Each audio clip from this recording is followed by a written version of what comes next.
नाज़रीन आदाब 12 अक्टूबर 2022 मुताबिक 15 रबीउल अव्वल के अवधनामा वॉइस एडिशन में आपका खैर मकदम है। मैं मुसी रजा और आप समाअत फरमाने जा रहे हैं अवधनामा में शाये अहम खबरों के खास हिस्से। उत्तर प्रदेश के साबिक वजीर आला समाजवादी पार्टी के फाउंडर मुलायम सिंह यादव की आखिरी रसूमात मंगल को नम आंखों के साथ उनके आबाई गांव सैफई में अदा कर दी गई। हजारों खैर ख्वाहों और पार्टी कारकुनों ने आबदीदा आंखों से अपने लीडर को अलविदा कहा। दूसरी खबर के मुताबिक प्लेस ऑफ वर्शिप एक्ट यानी इबादत गाहों के तहफ्फुज के कानून को खत्म करने वाली अर्जदाश्तों पर आज वक्त की कमी की वजह से समाअत नहीं हो सकी, लेकिन चीफ जस्टिस ऑफ इंडिया ने हुक्म दिया कि इस मामले को समाअत के लिए कल पेश किया जाए। ये इत्तला जमीयतुल उलमा हिंद की जारी करदा प्रेस रिलीज में दी गई। उत्तर प्रदेश के जिला वाराणसी में वाक़ ज्ञान वापी मस्जिद के अहाते में जिला जज डॉक्टर अजय कृष्णा विश्वेश ने सर्वे के दौरान पाए जाने वाले शिवलिंग की शक्ल की कार्बन डेटिंग की दरख्वास्त पर समाअत मुकम्मल की। इंतजामिया कमेटी के वकील इखलाक अहमद ने बताया कि हौज खाने में मौजूद फवारा जिसे हिंदू फरीक शिवलिंग होने का दावा कर रहा है वो पत्थर का बना हुआ है और इसकी कार्बन डेटिंग या दूसरे किसी साइंटिफिक तफ्तीश की कोई ज़रूरत नहीं है। इखलाक ने नुक्ता उठाया कि सुप्रीम कोर्ट ने इस तनाज़े के हवाले से 20 मई के अपने फैसले में इस पूरे हिस्से को तहफ़्फ़ुज़ फराहम करने की हिदायत दी थी, लिहाजा अब अगर इस हिस्से में कोई भी सरगर्मी अंजाम दी जाएगी तो सुप्रीम कोर्ट के फैसले की खिलाफ वर्जी में शुमार होगी। अदालत ने अगली समाअत के लिए 14 अक्टूबर की तारीख तय की है।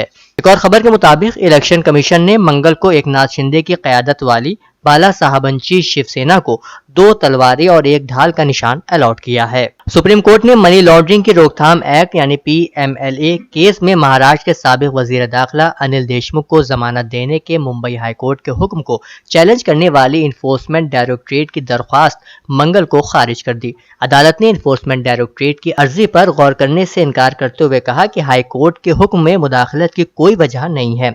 बेंच ने ताहम वाज़ेह किया कि चूंकि हाई कोर्ट ने अपने हुक्म में सिर्फ इस हकीकत पर गौर किया कि आया देशमुख जमानत के हकदार हैं या नहीं, इसलिए हाईकोर्ट के हुक्म का ED के ट्रायल या किसी और कार्रवाई पर कोई असर नहीं पड़ेगा। राजधानी के मलिहाबाद इलाके में राष्ट्रीय मतदाता पार्टी के ज़ेर एहतमाम जश्न ईद मिलादुन्नबी सल्लल्लाहु अलैहि वसल्लम के प्रोग्राम में शामिल होकर स्वामी मुरारी लखनऊ की गंगा जमनी तहजीब की अलामत बनकर उभरे। राष्ट्रीय मतदाता पार्टी के कौमी सदर डॉक्टर शेख सिराज बाबा ने बताया कि स्वामी मुरारी एक सेकुलर लीडर हैं और उनका मिशन लखनऊ की गंगा जमनी तहजीब को कायम व दायम रखना है। राजधानी के मलिहाबाद इलाके के महल्ला सैयदवाड़ा में मुनक़िदा जश्न ईद मिलादुन्नबी सल्लल्लाहु अलैहि वसल्लम के प्रोग्राम में कसीर तादाद में मकामी लोग और अइम्मा मसाजिद और उलमाए किराम ने शिरकत की। एरा यूनिवर्सिटी लखनऊ में एरा कॉलेज ऑफ नर्सिंग ने department of happiness and psychology के ताउन से 6 से 10 अक्टूबर तक वर्ल्ड मेंटल हेल्थ डे 2022 मनाया। इस तकरीब का इफ्तिताह सभी मुअज़्ज़िज़ीन हज़रात के जरिए शमा जलाकर किया गया।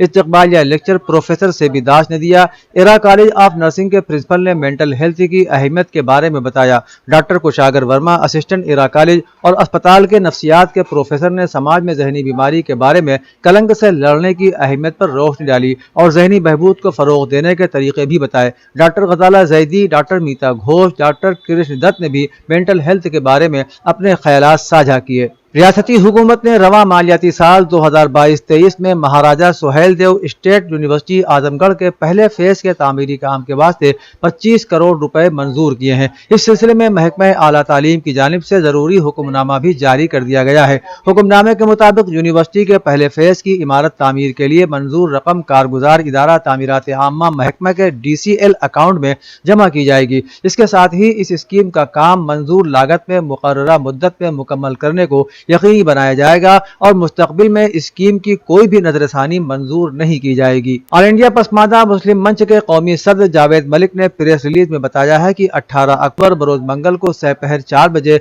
विश्व सुरैया auditorium Rajbhavan gate number 2 Lucknow के सामने एक अजीबुशान अवामी नुमाइंदा एजाजी तकरीब का एहतमाम किया गया है, जिसमें मेहमान खुसूसी के तौर पर उत्तर प्रदेश सरकार के नायब वजीर आला केशव प्रसाद मौर्य शिरकत करेंगे। इसके साथ ही वजीर ममलकत बराए अक़लियती उमूर दानिश دانش آزاد انصاری بھی شرکت کریں گے۔ جاوید ملک نے بتایا کہ مہمان ذی وقار کے طور پر وزیر مملکت برائے صنعتی ترقی جسونت سینی، اتر پردیش اقلیتی کمیشن کے چیئرمین جناب اشفاق سیفی، مدرسہ بورڈ کے چیئرمین جناب افتخار احمد جاوید کے ساتھ ساتھ حکومت اتر پردیش کے مختلف کمیشن، بورڈ، ضلع panchayat, gram panchayat, municipal corporation, panchayat اور بلاک سطح کے عوامی نمائندوں اور مختلف شعبوں میں اہم کردار ادا کرنے والے لوگوں کو اعزاز سے نوازنے کا پروگرام رکھا گیا ہے۔ سنی انٹر کالج لکھنؤ کے صحن میں اتر پردیش کے 3 بار وزیر اعلیٰ اور حکومت ہند میں وزیر دفاع رہنے والے اور سوشلزم کے متاثر کن اور سیکولر رہنما ملائم سنگھ یادو کی تعزیت کے لیے ایک میٹنگ سنی انٹر کالج کے مینیجر محمد فصیح صدیقی کی صدارت میں ہوئی، جس میں ملائم سنگھ یادو کے سماجی اور سیاسی کاموں کو یاد کیا گیا اور ان کا اعتراف کیا گیا۔ میٹنگ میں کہا گیا کہ ملائم سنگھ یادو کی موت نہ صرف سیاست میں ایک دور کا خاتمہ ہے بلکہ یہ ہندوستان میں مرتے ہوئے سیکولرزم کا بھی بہت بڑا نقصان ہے۔ اودھ نامہ کے جہانما صفحے کے مطابق مصر میں ایک مسجد کے اندر رقص اور گانے کی محفل منعقد کیے جانے کے شرمناک واقعے کے بعد سوشل میڈیا اور عوامی حلقوں میں اس کے خلاف سخت رد عمل سامنے آیا ہے۔ سماجی رابطوں کی ویب سائٹس پر سرگرم کارکنوں نے ولادت نبوی صلی اللہ علیہ وآلہ وسلم کے موقع پر قاہرہ کے سلطان ابوالعلا مسجد کے اندر ایک پارٹی کی ایک ویڈیو پوسٹ کی ہے۔ اس ویڈیو میں دف کے ساتھ موسیقی کا کنسرٹ اور لوگوں کو محو رقص دیکھا جا سکتا ہے۔ دوسری جانب مصری وزارت اوقاف نے واقعے کا فوری نوٹس لیتے ہوئے مسجد کے منتظمین اور متنازعہ پارٹی منعقد کرنے والے افراد کے خلاف سخت کارروائی کرنے کا فیصلہ کیا ہے۔ تہران میں برطانوی سفیر کو ایران میں برطانیہ کے مداخلت پسندانہ اقدامات اور ایران مخالف پابندیوں کے سبب گزشتہ 3 ہفتوں کے دوران تیسری مرتبہ وزارت خارجہ میں طلب کیا گیا۔ اس موقع پر برطانوی سفیر کو وارننگ دی گئی کہ ایران جوابی اقدامات عمل میں لائے جانے کو اپنا حق سمجھتا ہے اور اس کا یہ حق محفوظ ہے۔ برطانوی سفیر کو وزارت خارجہ طلب کر کے ایران کے داخلی امور میں برطانیہ کے مداخلت پسندانہ اقدامات پر سخت خبردار کیا گیا اور برطانوی اقدامات کی شدید مذمت کی گئی۔ اس موقع پر برطانوی سفیر نے بھی کہا کہ وہ اپنے ملک کے حکام کو ایران کے احتجاج سے باخبر کریں گے اور ایران کا احتجاج برطانیہ منتقل کریں گے۔ یوکرین کے بعض علاقوں میں نام نہاد ریفرنڈم اور ان کے غیر قانونی انضمام کی کوشش پر روس کے خلاف مذمتی قرارداد پر اقوام متحدہ کی جنرل اسمبلی میں اب باضابطہ طور پر ووٹنگ کی جائے گی۔ قرارداد میں نام نہاد غیر قانونی ریفرنڈم اور الحاق کرنے کی غیر قانونی کوشش کے خلاف روس کی مذمت کی جائے گی۔ سفارتکاروں کے مطابق یہ قرارداد بدھ کے روز جنرل اسمبلی میں پیش کی جا سکتی ہے۔ قرارداد کے جس مسودے پر اس ہفتے ووٹنگ ہونے والی ہے اس میں تمام ملکوں سے یہ کہا گیا ہے کہ وہ روس کے اس اقدام کو تسلیم نہ کریں اور یوکرین کی خود مختاری اور علاقائی سلامتی کا احترام کریں۔ وسطی امریکہ میں آنے والے خطرناک طوفان جولیا نے کئی ممالک میں تباہی مچا دی ہے۔ تاحال 28 افراد کی جان جا چکی ہے۔ آخری اطلاع موصول ہونے تک طوفان کمزور پڑنے کے بعد جنوبی میکسیکو کی طرف گامزن ہو گیا تھا۔ سلواڈور کے حکام نے 5 فوجیوں سمیت 10 افراد کی ہلاکت کی اطلاع دی ہے اور کہا ہے کہ 1000 سے زائد افراد کو محفوظ مقامات پر بھیجا جا چکا ہے، جبکہ گوئٹیمالا میں اتوار اور پیر کی درمیانی شب 8 افراد ہلاک ہو گئے۔ حکام کے مطابق ہزاروں افراد طوفان سے متاثر ہوئے ہیں۔ گوئٹیمالا کے صدر نے استوائی طوفان جولیا سے ہونے والے نقصانات کے پیش نظر اسے قومی آفت قرار دیا ہے۔ پاکستانی میڈیا رپورٹوں کے مطابق نوبل امن انعام یافتہ ملالہ یوسفزئی ایک نجی ایئر لائن کی پرواز سے منگل کے روز صبح کو اپنے والدین کے ساتھ کراچی پہنچی۔